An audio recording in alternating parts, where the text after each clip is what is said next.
We need to do damage assessment of the ship itself before we can board that ship. And we need to continue our subsurface search, which is including different types of sonar. We have side scan sonar. We have other sonar capabilities here. We have underwater UAVs that we're working with.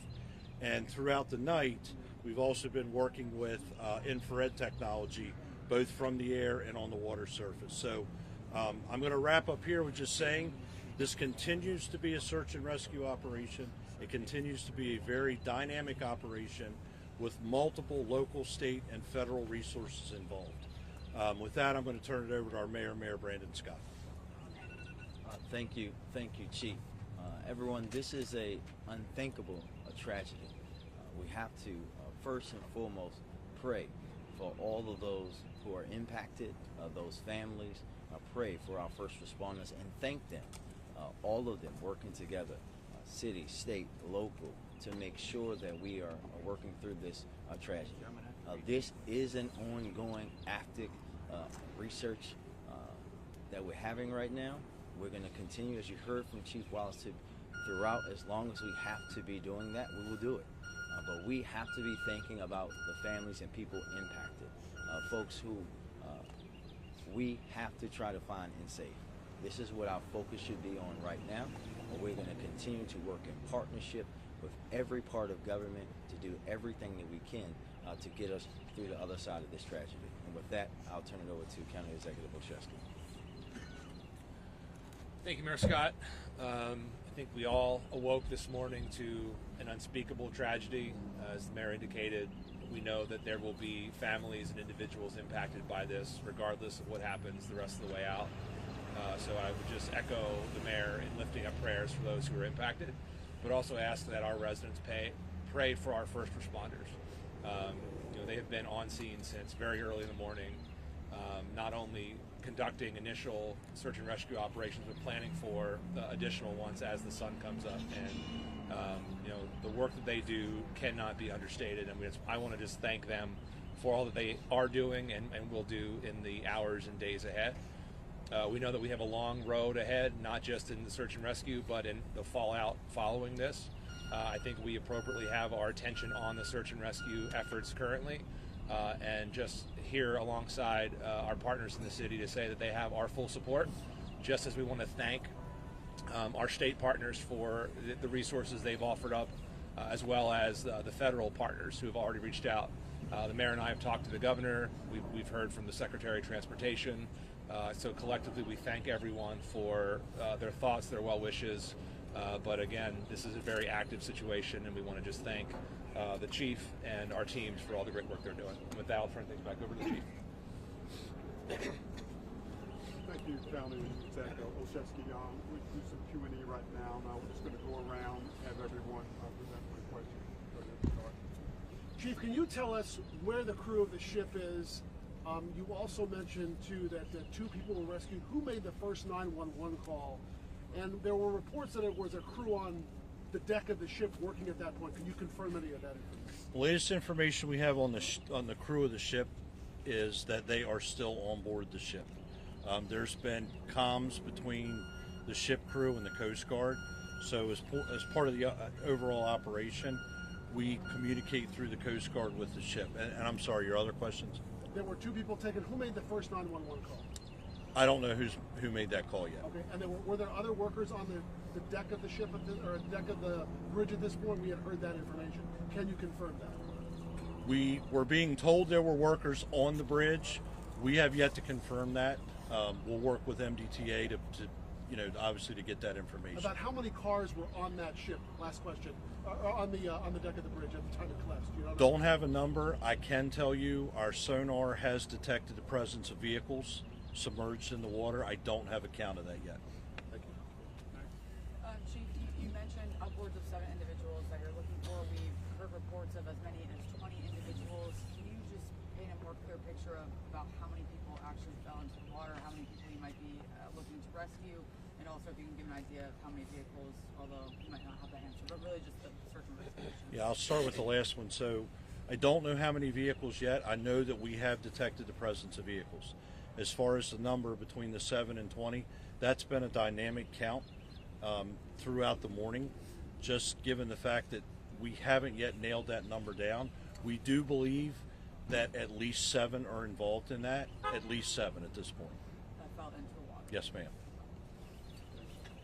Yeah, and I know you said the crew was accounted for according to the Coast Guard on deck. Do we know if any of the crew members were part of these at least 7 people that may have been in the water? We do not.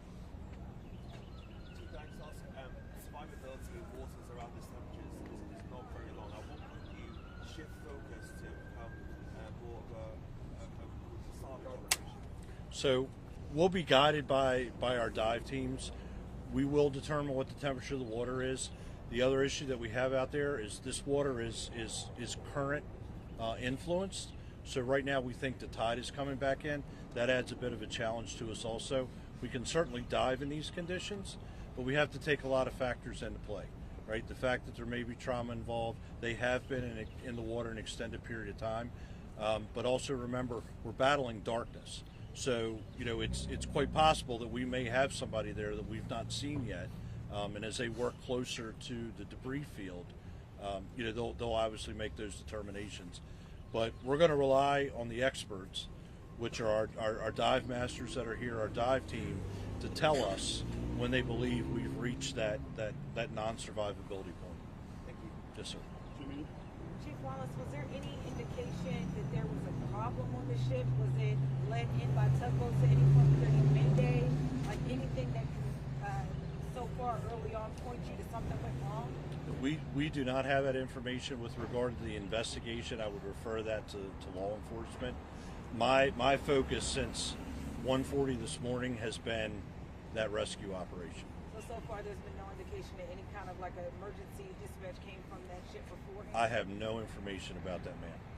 Have you been able to talk to the pilot, the American pilot on that bridge? The pilot on the vessel? Yeah. We have not talked to the pilot on the vessel. The rescue personnel, the rescue operation, we have not interacted. Just back over here. What can you tell us about the victims that were pulled from the water? Man, woman. I don't have An age update and, on condition, sorry, again. I'm sorry. Update on the condition as well when you... Yeah, I don't have age and gender on either. One patient refused service, right? Really, they weren't injured. The second patient, however, was seriously injured and is at an area trauma center. Are you including them in the 7, at least 7 people? We don't know yet if they're part of that 7. Okay. The patient is injured severely enough that we've not been able to debrief that patient. That 7 number, did that come from people witnessing cars going down? Like where did that number come from? Or is that just from the sonar hits that you got? No, that was the initial information that we got as we were arriving on the scene, that number. And that number, again, as I said earlier, has fluctuated, right? That 7 has been a consistent number. How many agencies are here assisting right now with this Oh, wow. recovery?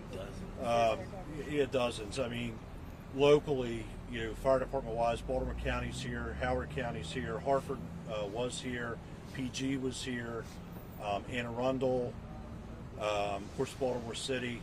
And a lot of those agencies are here by virtue of the fact that they may have specialized equipment that we need during an incident like this. So we're bringing in the equipment specific to the operation right now. And then even law enforcement agencies have a lot of the same marine ops equipment as we do. So given the incident is so big, we try to force multiply and just bring as many resources in as we can so that we can really blanket a large area for a search. What about the fuel spill? What kind of resources are you bringing in to mitigate that?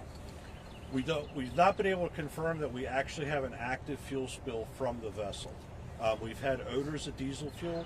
The Maryland Department of the Environment is here, as well as the Coast Guard, so they would take leads on that as well. We hope as the sun comes up a little bit with the air assets that are up to get a much better picture, if we do have a fuel spill, what the impact has been so far. Talk about the air assets that are up as the daylight comes up. How's that going to impact that with those resources? Yeah, Maryland State Police has been here. Foxtrot is also working this. There are 2 air resources right now. I don't know that we won't bring any more in, but right now they're the 2 primary. air reconnaissance on something on the open water is it's an invaluable resource. And we've been very fortunate to have it because as we put people out in the dark on the water to conduct searches, they have that degree of overwatch from those assets. So it's been an invaluable resource for us. For the two, Mr. Executive, we're talking about search and rescue. I know that, and that's where the focus is right now. I was awakened to this news. We're all awakened to this news. I've seen the video. What do you make of the totality of this incident? What are you thinking about what you've seen and what this community's experienced? Well, this is a tragedy that you can never imagine, right? And I was awake when Chief Wallace called me, but never would you think that you would physically see the Key Bridge tumble down like that. It looked like something out of an action movie.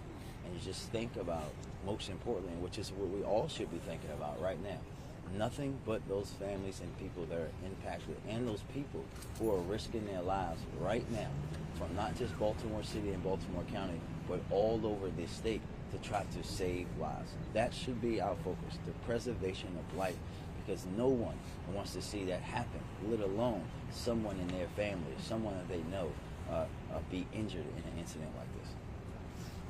Chief, for the Two more questions. Your thoughts about what this community is experiencing this morning.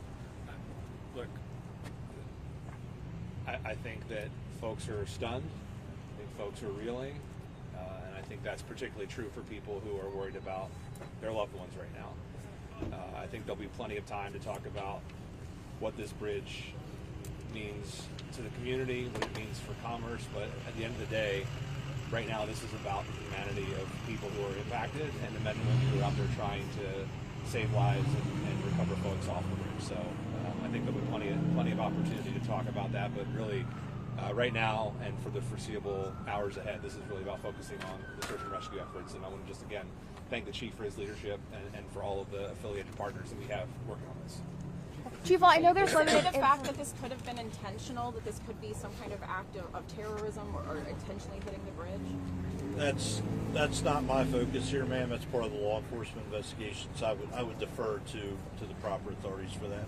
And I was curious, we saw something similar to this happen in Philly when 95 came, a portion of that came down. I know you said that you guys have spoken to Secretary of Transportation, I'm assuming the judge. Has he made any comment about the assistance like we saw in Philly being rushed through to get this taken care of? Thank you. I spoke with Secretary Buttigieg directly. He and his team said that they're going to obviously work with us throughout this incident and work with not just the city and county, but really the state of Maryland to make sure that we have every resource that he and the federal government can provide. How long is it going to take to rebuild this, Mayor? I think right now, sir, listen, we shouldn't even be having that discussion right now. The discussion right now should be about the people, the souls, the lives that we're trying to save. There will be a time to discuss about a bridge and how we get a bridge back up. But right now, there are people in the water that we have to get out, and that's the only thing we should be talking about. To go back to the question about the terrorism, there is absolutely no indication that there's any terrorism, that this was done on purpose. Our criminal intel is working with the FBI and other federal and state agencies to get all the intel that we have, but there's absolutely no indication that it was intentional. Thank you, everybody. Okay, I want to thank you all. I will be advising you, updating you on the next briefing, which could be in a couple of 2 hours. Will that be here, Kevin? Because if you have to Yeah.